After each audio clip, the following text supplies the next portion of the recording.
Now, going back to the Olympics, I want to talk about the slopestyle events. Particularly, let's begin the slopestyle snowboarding events, and let's begin with the women because this was the one that was more controversial. I think there was a robbery in full daylight, an actual robbery of a gold medal.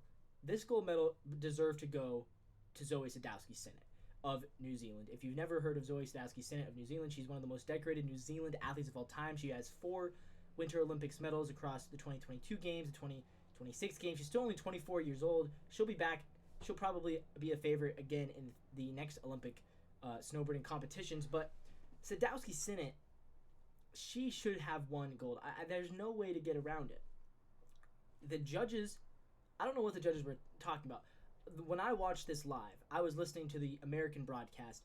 The American broadcasters were as baffled as I was. They were absolutely baffled by the way the judges were scoring this contest, and they made it very clear they disagreed. They believed that Sadowski-Synnott deserved gold. I'm no expert in women's snowboarding, but I also believe that she deserved gold. And look, at the end of the day, it seems like the internet agrees with me, so I'm gonna kind of touch on exactly what happened, and it just doesn't make a whole lot of sense. So, what happens? Here's where we get to. We get Australian Ali Hickman puts down a great run, comes up short on the final jump. She crashes. Then we got Juliette Pelchat. She butt chucks on the knuckle of her jump. Final run, she's out. Lori Blauen stomps on the knuckle of her final run. She's out. We get to Mari Fukada of Japan. Mari Fukada of Japan included 2 720s and a switch 1260. Okay? A switch 1260, 2 720s. Solid, a solid run. She got a perfect 10 on her switch backside 1260 on her first jump. That doesn't make a whole lot of sense. I don't know. A 1260 is not, for reference, if you guys understand what the snowboarding is, and I'm still learning a bit about this as well. There are people laying down 1620s. There are people laying down 1980s. Mari Fukada laid down a 1260. So that's only 4 rotations, where some people are doing 5 or even 6. So that's Mari Fukada. 2 720s, switch backside 1260. She gets an 85.7. Probably too high of a score. Next comes her Japanese teammate, Kokomo Murase. Kokomo Murase, she puts down a cab 900, a 1260 of her own, a 1080. She also put down a backside 1620. Solid run. And Kokomo Murase doesn't end up getting the gold. How? I don't know. They gave her a lower score than Mari Fukada. So, I don't know. To me, I'm like, wow. Murase just put together a much better run than Fukada, and they gave Fukada the higher score.